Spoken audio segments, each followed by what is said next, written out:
Welcome to Queen's University Agreement 25 Conference. And thank you, Emma, for those important words and for representing the students, the 25,000 students of Queen's at this historic gathering.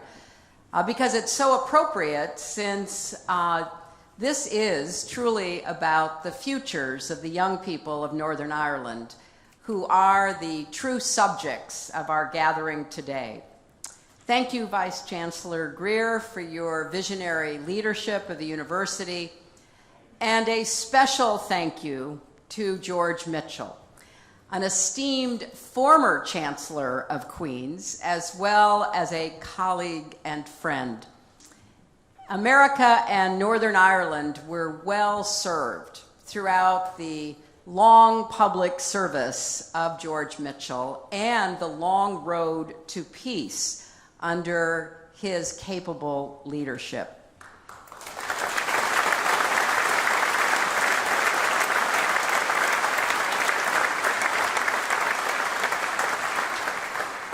He rightfully earned not only the respect, but also the trust of participants on all sides.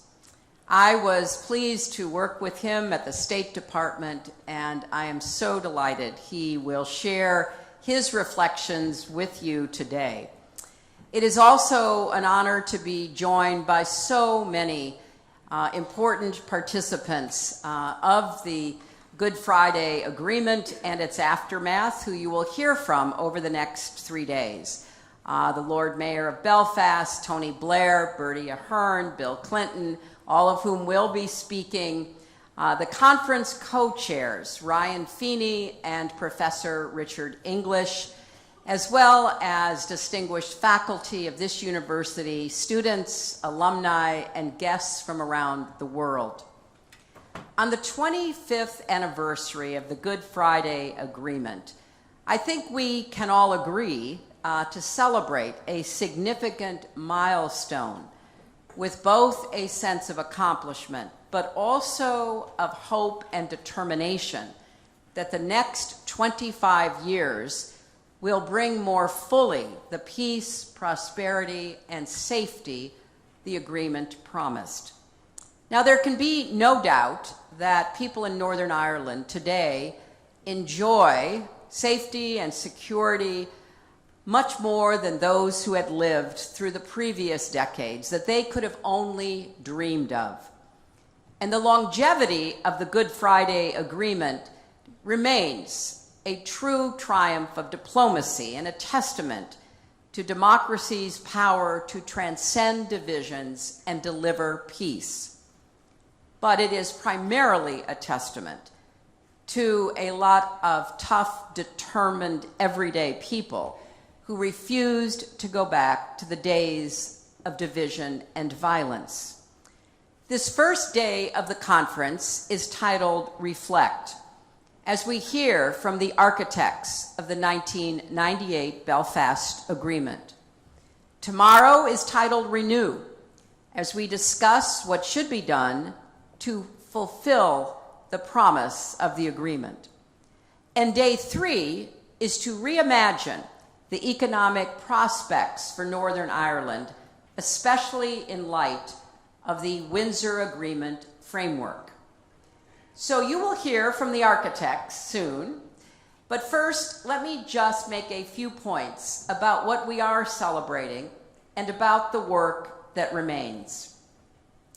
I think all of us know how difficult it was to secure the Good Friday Agreement, how much work and sacrifice it took on all sides to bring about peace, and how much effort has gone into implementing its tenets and building a new government in Northern Ireland. The credit for peace ultimately goes to the brave people of Northern Ireland, who took risks for peace. I well remember Bill's and my first trip here in 1995, the first time a sitting United States president visited Northern Ireland. And after the Christmas tree lighting ceremony in front of Belfast City Hall, in the midst of that enormous crowd where so many of the people gathered were holding the hands of their children or holding smaller children on their shoulders, we gathered right here in Whitla Hall.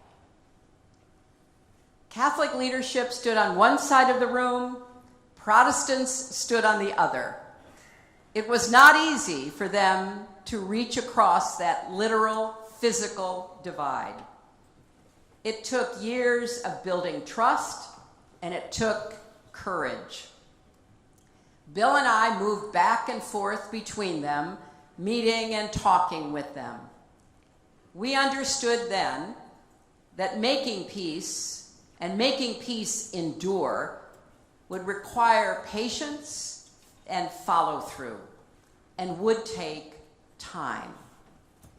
I remember also on a visit in 2009 when I was Secretary of State, talking with Martin McGuinness and Peter Robinson as they worked through thorny challenges of governing together. That took courage too. And of course, there wouldn't be a Good Friday agreement to celebrate today if it were not for the women of Northern Ireland.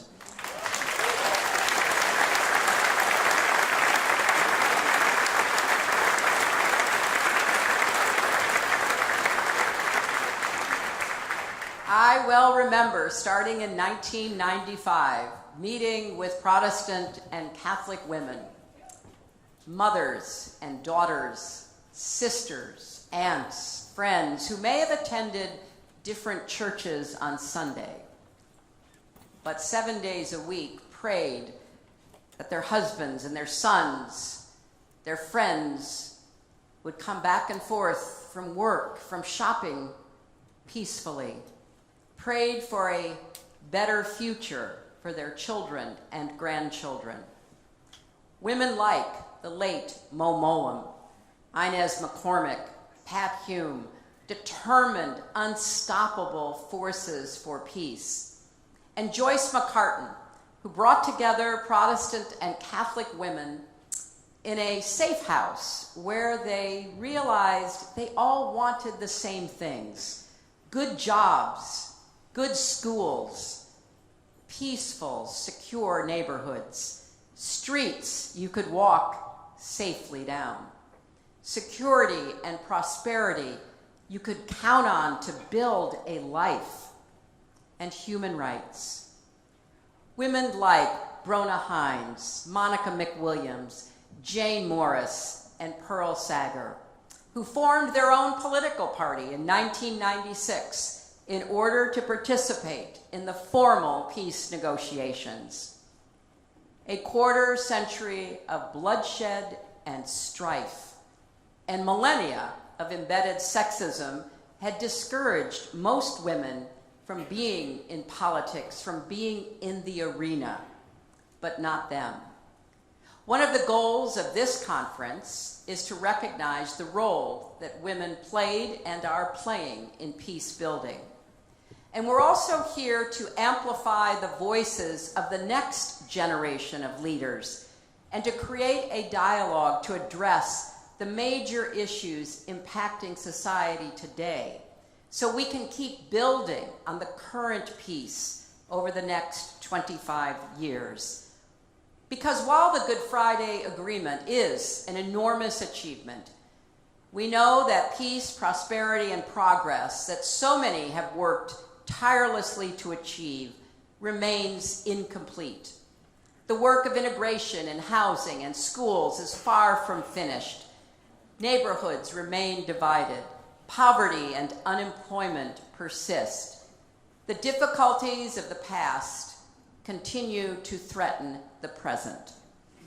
You know we are at a standstill with the Northern Ireland Assembly no longer functioning. But the Windsor Agreement provides a path forward, not just for convening, but for positioning Northern Ireland as an economic hub for global trade and investment through privileged access to the UK and all of its trading partners, as well as the EU.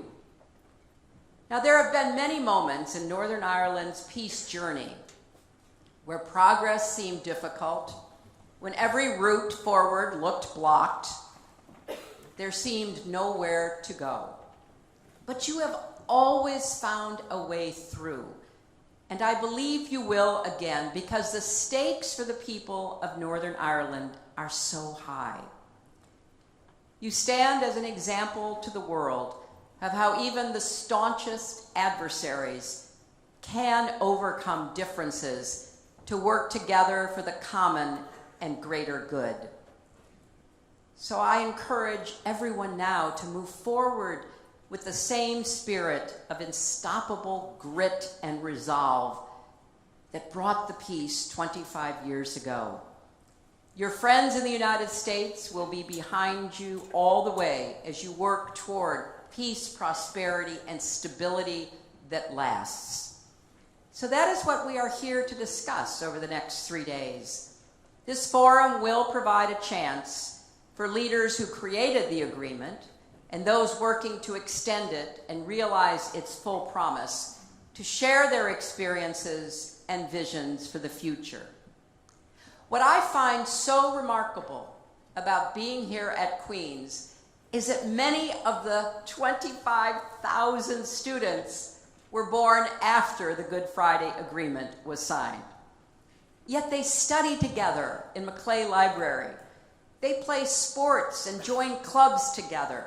They have those long, deep conversations you have at university late into the night. The ordinary activities of students all over the world.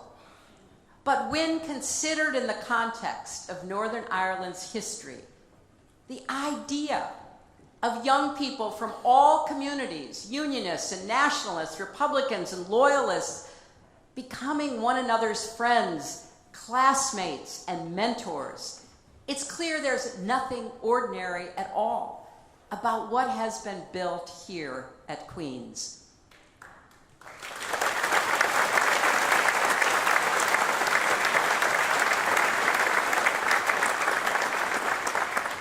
And what an example and model it sets for not just Northern Ireland, but the rest of us.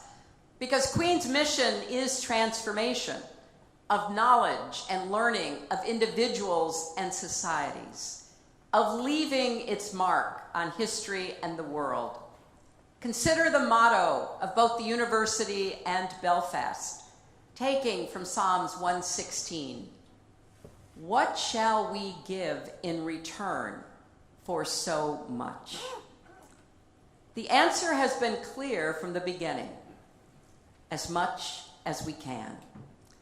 And one of the driving reasons to resume the government, to get about the business of governing, is that right now 33% of school leavers in Northern Ireland leave to seek their futures elsewhere, taking with them their skills, their education, their ambitions, their dreams. The ongoing struggle to finish the Good Friday Agreement and claim its full promise is a reminder of one of the things I try to remember in my life when I've been really high or really low. There are no final victories or defeats in life. The most important thing is to fight the right fight and to keep doing it the best you can for as long as you can. I want to leave you with one final story. 3 years after my first visit to Northern Ireland, I helped organize the Vital Voices Conference of Women in Belfast at the new International Conference Center. Women who were coming together in public to find solutions to the conflict, to contribute to a lasting peace. As I spoke from the podium, I looked up and I saw the leaders of Sinn Féin sitting in the front row of the balcony. And right behind them, I saw the leaders of the DUP. At the time, the parties and the individuals were not speaking to each other. But the fact that they were both in the same room at a women's conference for peace exemplified their openness to listening, to compromising, to agreeing on a better future for the place they all cherished. We cannot take the progress we've seen for granted. It's what a 15-year-old boy named Mark Lennox from Glengormley High School wrote in a letter to my husband in 1995. He wrote, "If Northern Ireland is to have a future, then we must all work hard for peace and make a real effort. We will have to change our ideas and work for change." That is the choice the people of Northern Ireland made in 1998, and it is the choice I hope you will continue to make. This 25th anniversary is the opportunity so many generations have worked toward and waited for, to give the people of Northern Ireland the future they deserve, especially for their children and grandchildren. So let's get to work to see that men and women join together to make the world, as well as Northern Ireland, better for the next 25 years and 25 after that. Godspeed.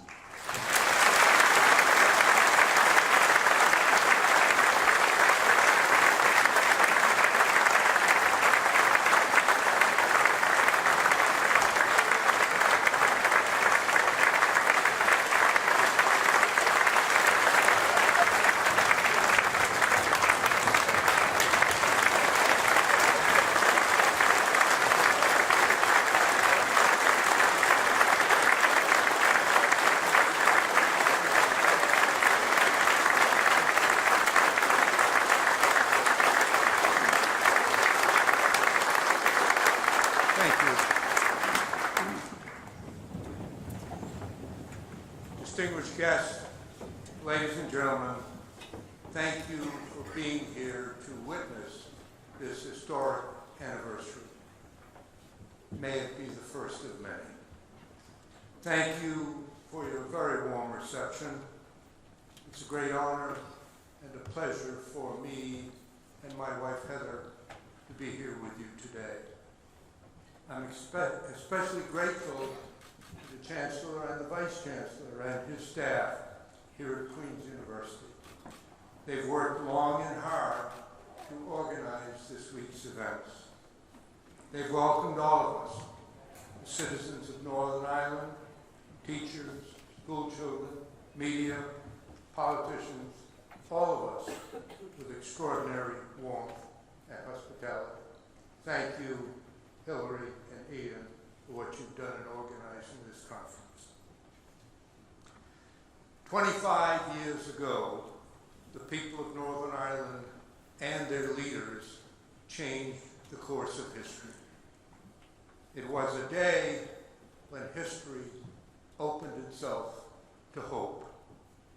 The people of Northern Ireland supported, worked for, and established a democratic, peaceful process as their preferred form of governance. They overwhelmingly rejected political violence as a way to resolve their differences. If history teaches us anything, it is that history itself is never finished. On the evening the agreement was reached, I commended the men and women who wrote and signed it. But I also said that it would take other leaders in the future to safeguard and extend their work. And so it has. I am here with many others to sound that bell one more time. Life is change for every human being, for every family, for every government, for every society. All human beings, every single one of us, is fallible, as are all human organizations and institutions. And in human affairs, the answer to every problem contains within it the seeds of a new problem. Today, a quarter century after the agreement, people of Northern Ireland continue to wrestle with their doubts, their differences, their disagreements.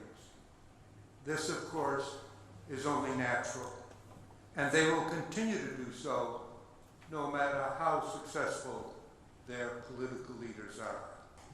The answer is not perfection or permanence.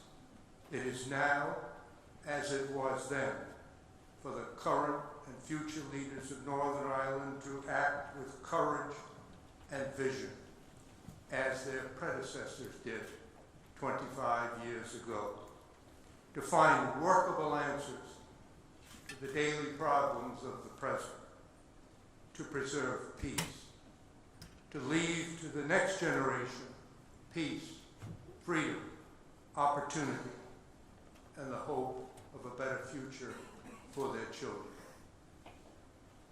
One of the strengths of democracy is the right of all citizens to publicly disagree with and to criticize their government officials and their policies. But all values, when carried to extremes, can become vices. So if there's one bit of unsolicited advice I'd like to give to the people of Northern Ireland, it's this: don't always be so hard on yourselves. At the same time, never ever give up on the belief that we all can do better and be better.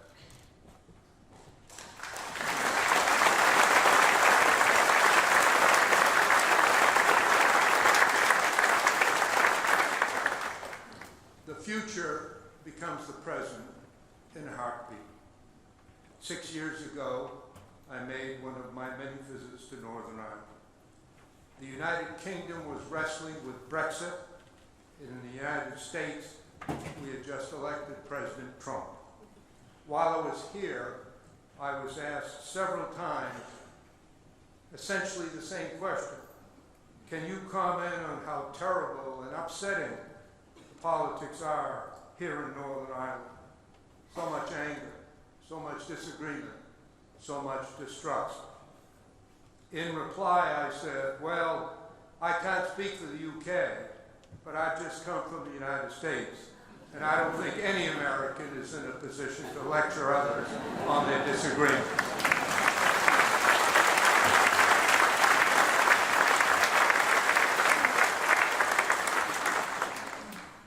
I spoke those words 6 years ago, and they're even more relevant today. I do acknowledge, with a nod to the great sense of humor that often accompanies it, that people in Northern Ireland are quick to take offense. I was made aware of this quite dramatically in June of 1996 on the very first day of the all-party talks. In a large conference room filled with delegates from the two governments and 10 political parties, David Irvine, in a loud voice, shouted across the room to me, "Senator," he said, "if you are to be of any use to us, there is one thing you must understand." "What is it?" I asked. With a smile on his face, he replied, "We in Northern Ireland will drive 100 miles out of our way to receive an insult." Like you, I laughed, thinking it was a joke. But as I looked around the room, they weren't laughing. They were all nodding in agreement. Over the next few years, I witnessed firsthand the unique skill of Northern Ireland politicians in the art of insulting their opponents. But a wise person can always be superior to the insults he or she receives. Wisdom and courage and grace and even stubborn desire can help to sow peace and root it down deep in the soil where it can once again grow. So I say now to the current and future leaders of Northern Ireland, there is much in your history and in your politics that divides you, but there also is much that can bring you together, that can inspire you to continue what your predecessors began a quarter century ago. It is not a sign of weakness to resolve your differences by democratic and peaceful means. To the contrary, it is a sign of strength and of wisdom.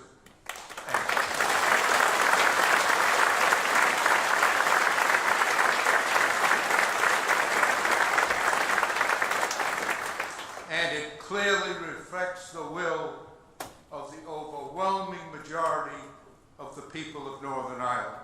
Yes, they often disagree, sometimes very strongly. Yes, they may take offense quickly, but it is unmistakably clear that the people of Northern Ireland do not want to return to violence, not now and not ever.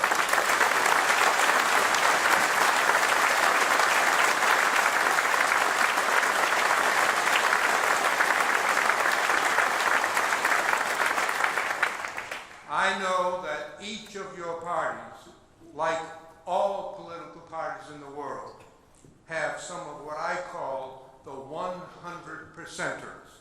They want everything their way all the time. To them, any compromise is a sign of weakness. But I say to you that reasoned, principled compromise is essential, especially in divided societies. And it reflects a belief in democratic values, that we all are in this together.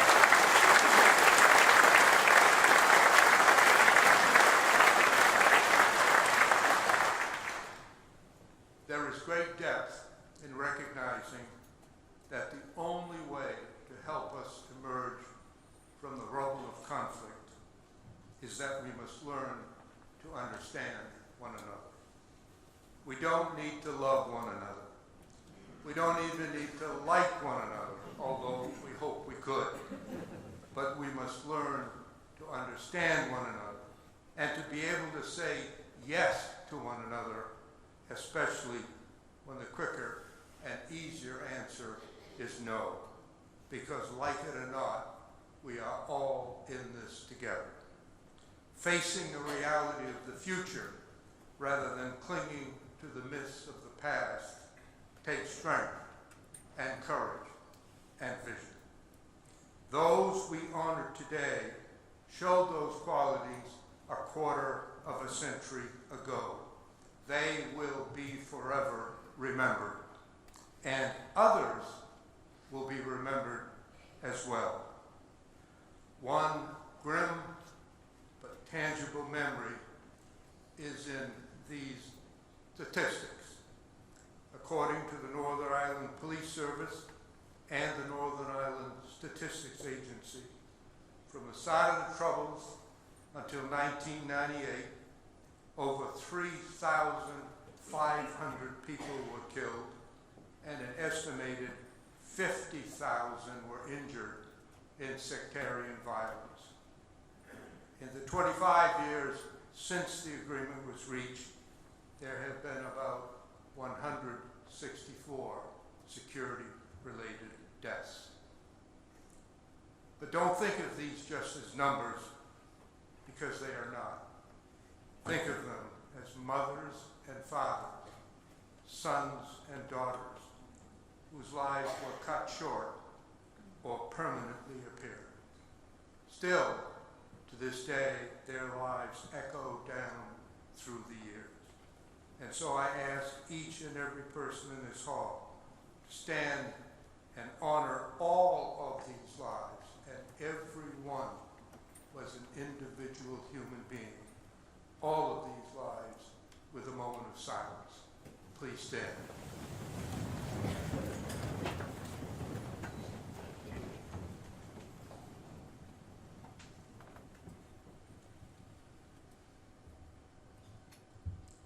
Thank you. Please be seated.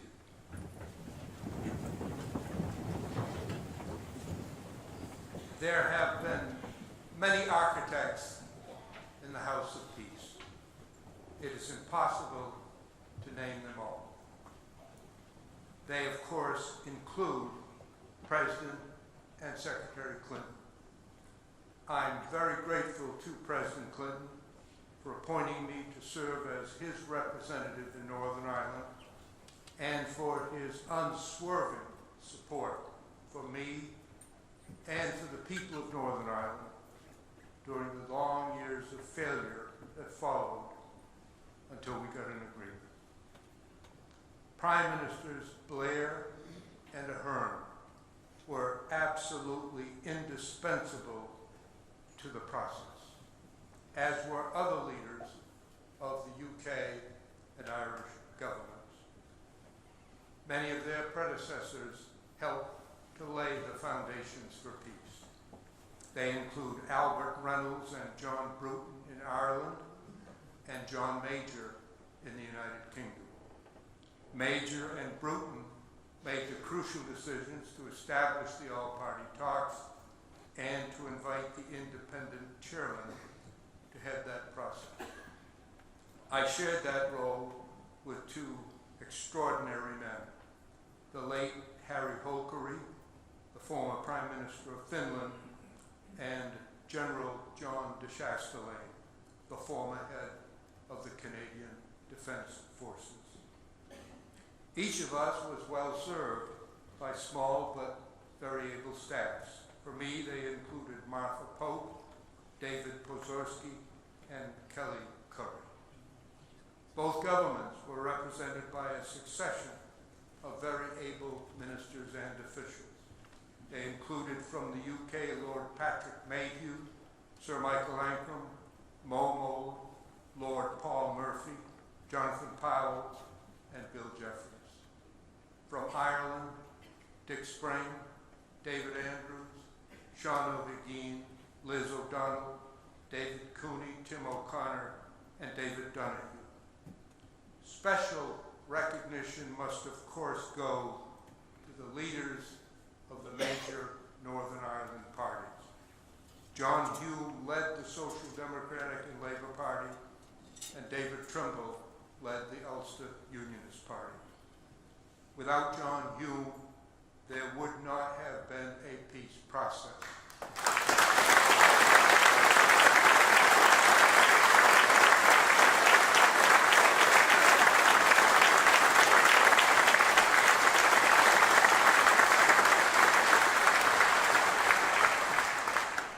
Without David Trimble, there would not have been a peace agreement.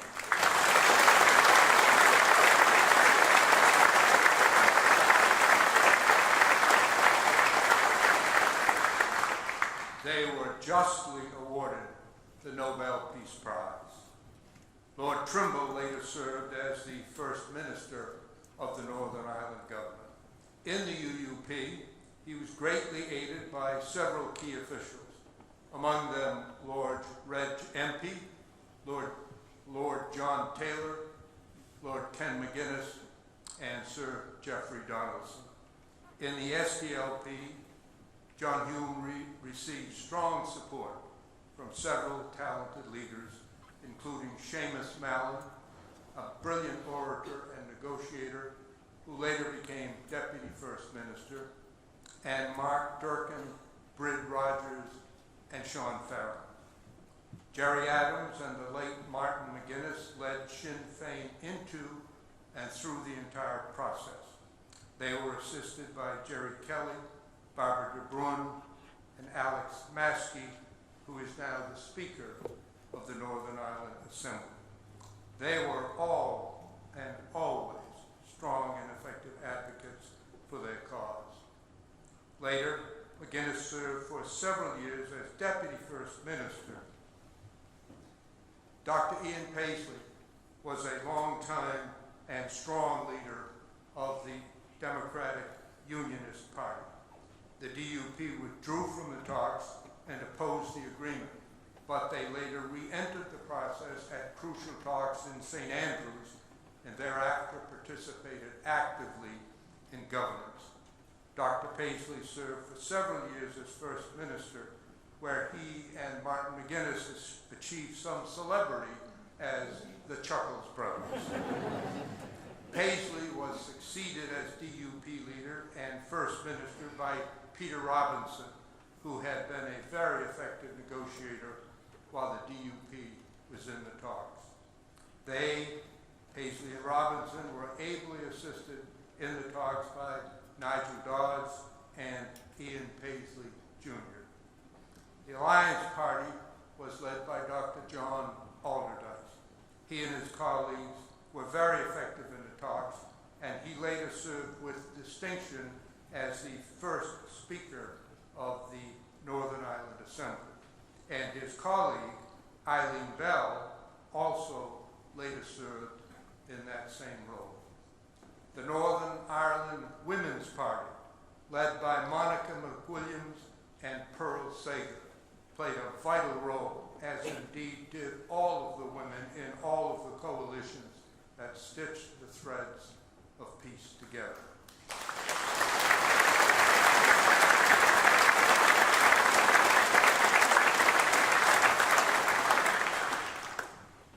The Loyalist parties were small in number, but they played a very large role in the negotiations. Their leaders were David Irvine and Gary McMichael. Both were outstanding and powerful advocates for peace. They were assisted by other articulate leaders like Billy Hutchinson and Don Purvis. The Labour Party was effectively led by Malachi Curran. With the perspective of a quarter century, the strength of these leaders and the people they represented has become clear. Their places in history have been assured. I now know them all as friends. The only thing that gives me pause about reading this long list of honorees is that in the dust of my memory, I likely have inadvertently left out some who should have been included. And if so, I sincerely and profoundly apologize.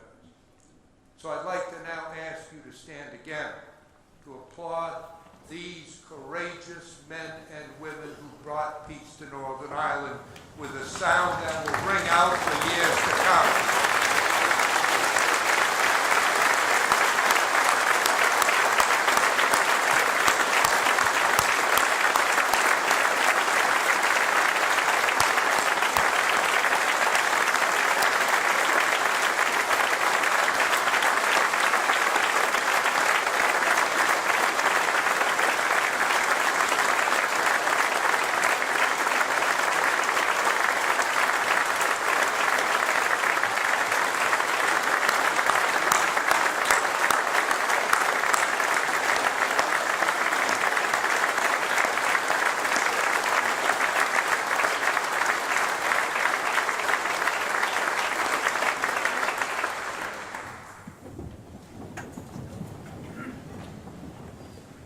The course of every true idea ends up eventually in the obvious.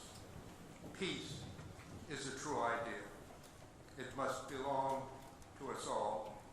It can be in some ways more difficult than war, but it must be pursued. It is our task, the task of our children and of their children, to ensure this peace so that history continues to open itself to hope. Speaking of children, in October of 1997, my wife Heather gave birth to our son Andrew.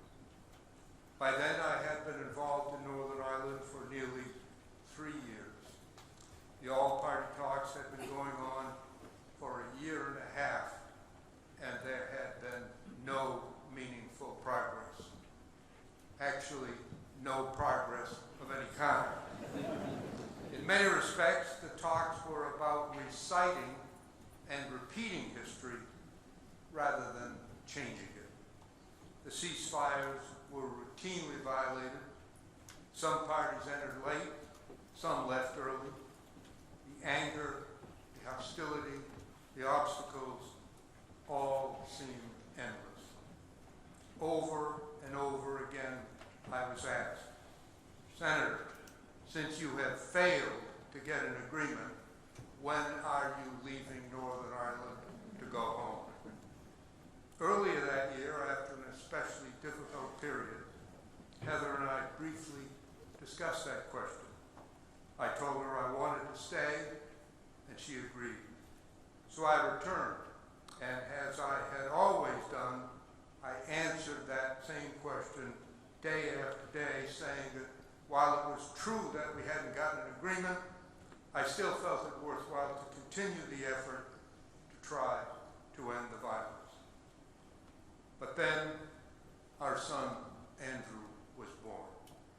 And as every parent knows, my life and my responsibilities would change irreversibly.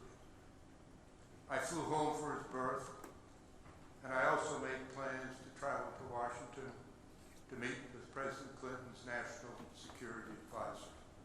My intention was to tell him that I was, for the first time, seriously considering leaving Northern Ireland, to ask for his reaction and advice, to request a meeting with the President to discuss the matter.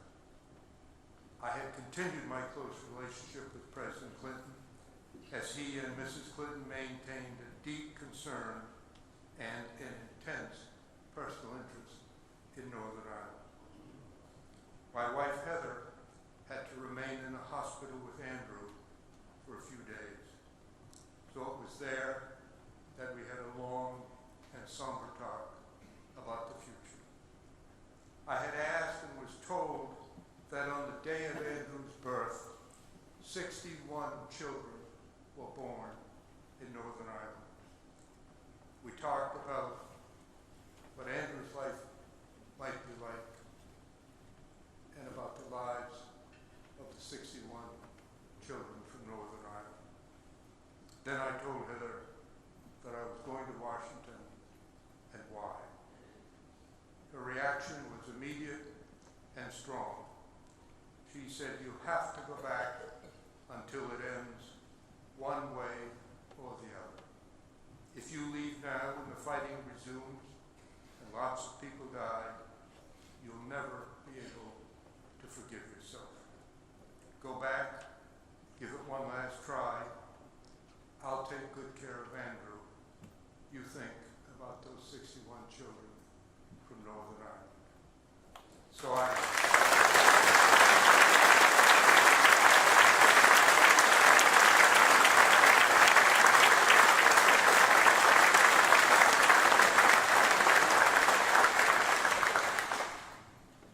canceled the trip to Washington and returned to Northern Ireland. And when I got back to Belfast, I felt like I was coming home. But coming home doesn't always mean returning to safety. Unfortunately, the situation continued to deteriorate. Just before Christmas of 1997, I met with the party leaders to try to get them to agree on a statement of the major issues to be resolved. Mind you, this is not trying to get agreement on the answers to any questions. It was, after a year and a half of discussion, just to get them to agree on the wording of the issues that were to be resolved. At first, the meeting was amicable and positive. Then suddenly, the mood turned intensely negative. The old resentments returned, the insults resumed, and the meeting broke up in anger and acrimony. For the first time, I felt a sense of defeat.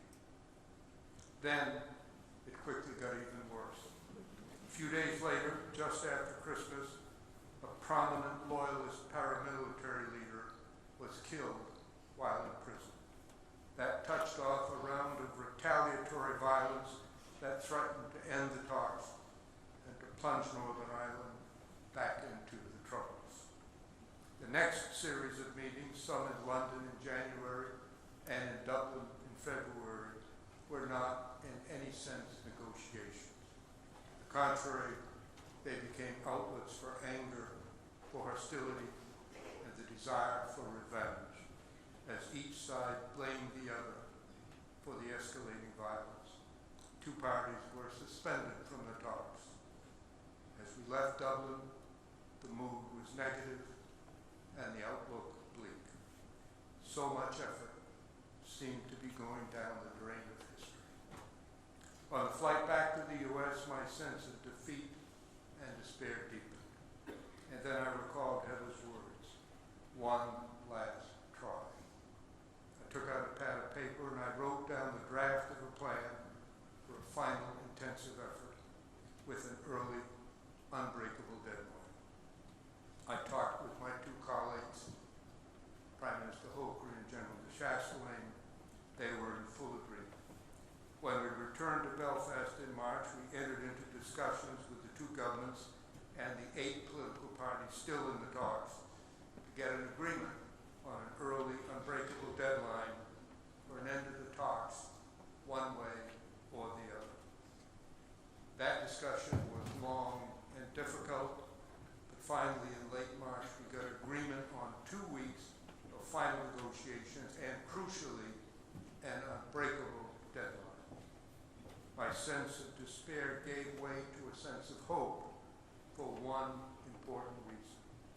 We, the independent chairman, had no authority to impose a deadline.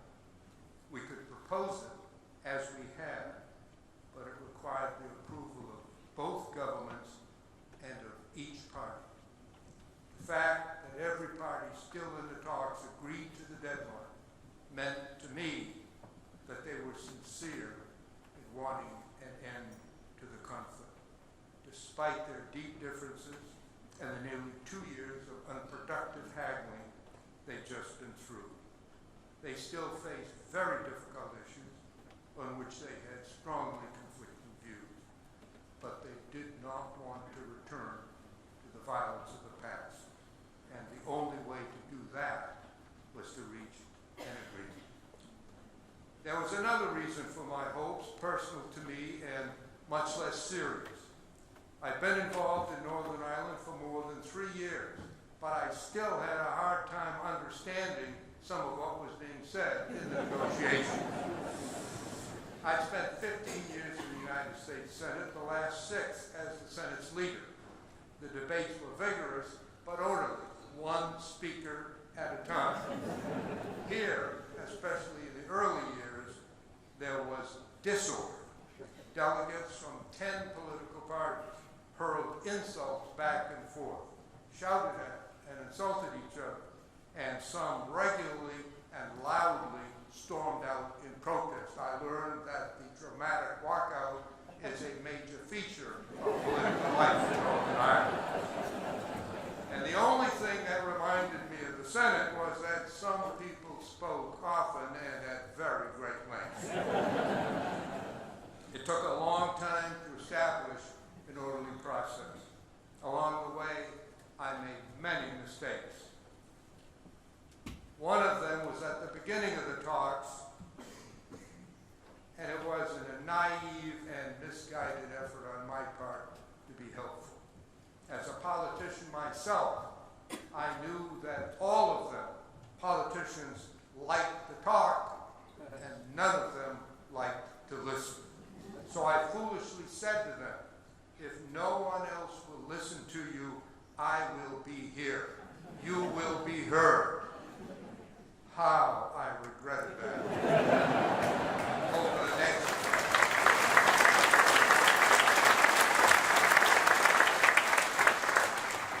it wasn't weeks, it wasn't months, it was years that I listened to the same people saying the same thing over and over and over again. And many of them talked very fast with accents that I couldn't quite figure out.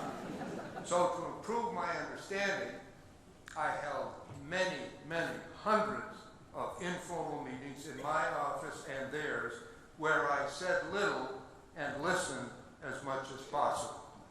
Listening, really listening to someone else speak, is hard, especially when it goes on for years.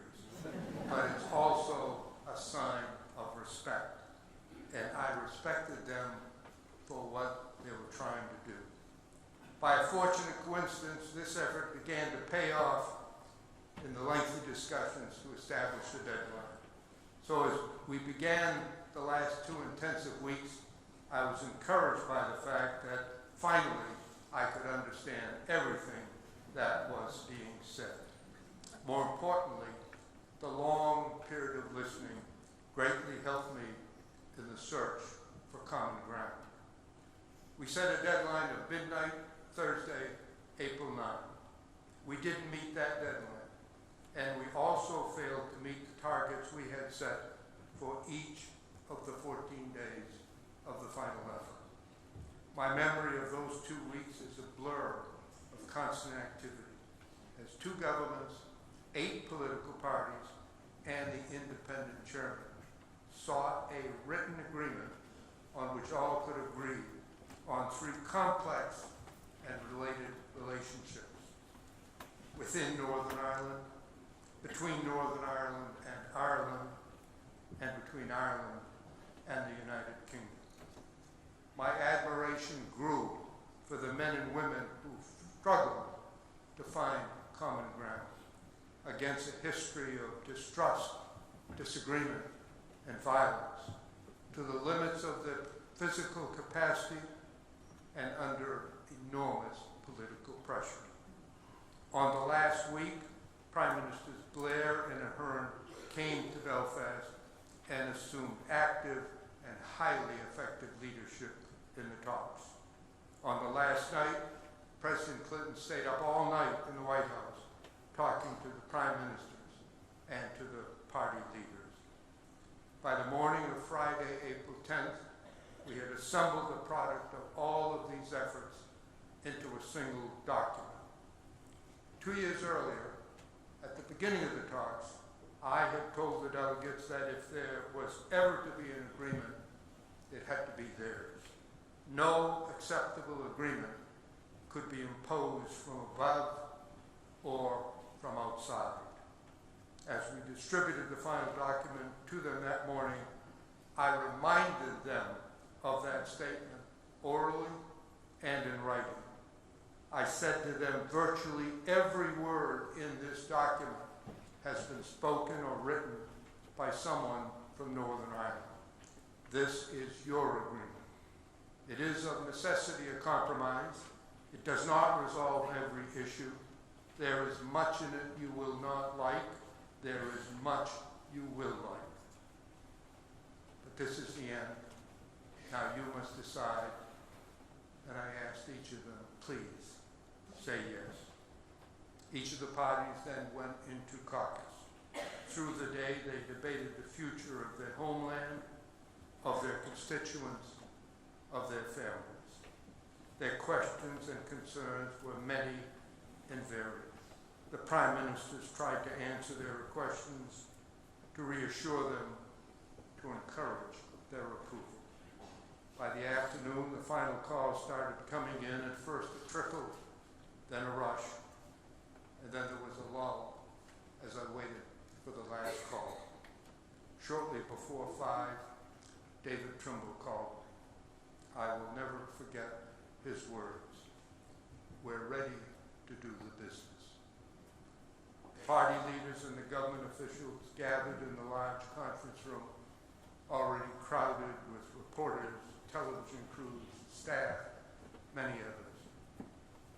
I had suggested an immediate vote to be followed by a discussion. Nobody objected or disagreed, but in the excitement of the moment, they just started talking, and they went on until everyone had their say. I realized that my suggestion was wishful thinking, and the discussion continued until they were ready to vote. That was fitting because it was their agreement.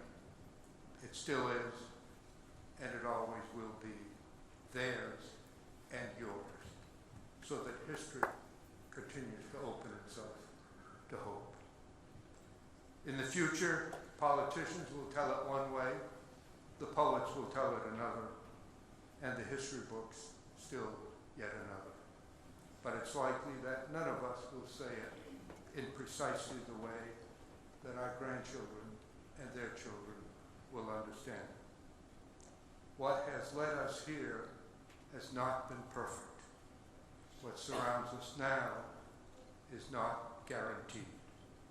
And what will lead us on is the ability to recognize the faults of the past and the dreams of the future. The agreement reached in 1998 did not resolve all of the outstanding issues. It was a political compromise, the best that could be achieved at that time. In the years since the agreement, there have been many chronicles describing those momentous events. Many individuals have been lauded for their efforts, and appropriately so. I believe it clear that the greatest heroes were the people of Northern Ireland and their political leaders.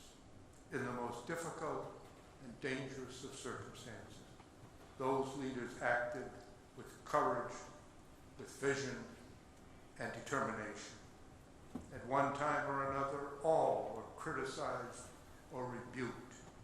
Some lost their public offices. Some of their political parties suffered huge declines. But most remarkable feats often suffer setbacks. I believe the verdict of history will be immensely favorable to the people of Ireland, North and South, and their leaders. Peace may come dropping slowly, but when it settles, it confirms the humanity in all of us. Triggered by this anniversary, there has been much discussion recently about the agreement. Of course, everyone is entitled to, indeed encouraged, to express their views. Some, in and out of Northern Ireland, have criticized the agreement because it did not solve every problem and because there continued to be, in Northern Ireland, some failure, disappointment, dispute, disagreement. But I respectfully disagree with these critics. I believe the statistics on deaths and injuries I cited earlier are by themselves a powerful response to such comments. Those who advocate such views are in effect holding Northern Ireland to an impossibly high standard that no other society could meet or does meet. What society doesn't have violence? What society doesn't have some criminals, including some masquerading as patriots? What society doesn't have disagreements, disputes, some disarray? And I say, as a visitor and a friend, Northern Ireland is a good place. The people are good people. They're energetic, they're hardworking, they're hospitable. They're trying to do what's right even as they disagree on its definition. They want peace. Going forward, let's accentuate the positive in Northern Ireland. We need not eliminate the negative. Let's just keep it in perspective. My final words today are intensely personal. As many of you know, 3 years ago I was hospitalized with acute leukemia. To this day I continue to receive treatment. As a result, my ability to function has been severely diminished. This is the first time in 3 years that I've attended and talked at a major public event. But Heather and I came here today because we want to say personally and directly to you and through you to all the people of Northern Ireland, from the bottom of our hearts, we thank you for your warmth, your hospitality, your generosity. We love Northern Ireland, the people and the place, and a very large part of our hearts and of our emotions will forever be with you.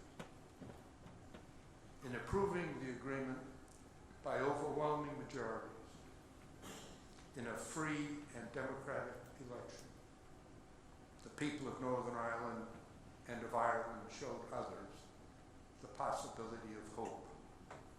Within the word impossible is embedded the positive word possible. When you approved the agreement, you were also talking to Israelis and Palestinians, to Colombians, to Africans, to Asians, to Americans. In fact, you were talking to the world. This is an agreement for peace and for the future, not just here, but everywhere. We are living in fractured times. We need you. We need your ongoing patience, stamina, and perseverance. We need people who believe, who know that the possible does exist within the impossible. Don't let it slip away. May God grant you the opportunity and prosperity and everlasting peace you deserve. Thank you, Northern Ireland. From the bottom of my heart, thank you, Northern Ireland.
Senator Mitchell, thank you so much for such a memorable address and for sharing your wisdom with us. I think we also probably just got some sense of your charm and your humour that must have helped a lot in those long negotiations.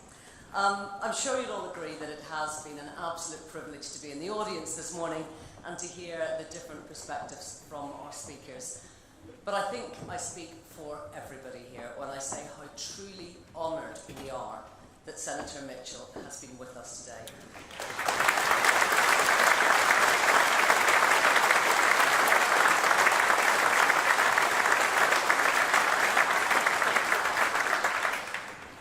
Senator, we will long remember and be grateful for your skill, your patience, your determination and your devotion. Can we have another round of applause just to say thank you?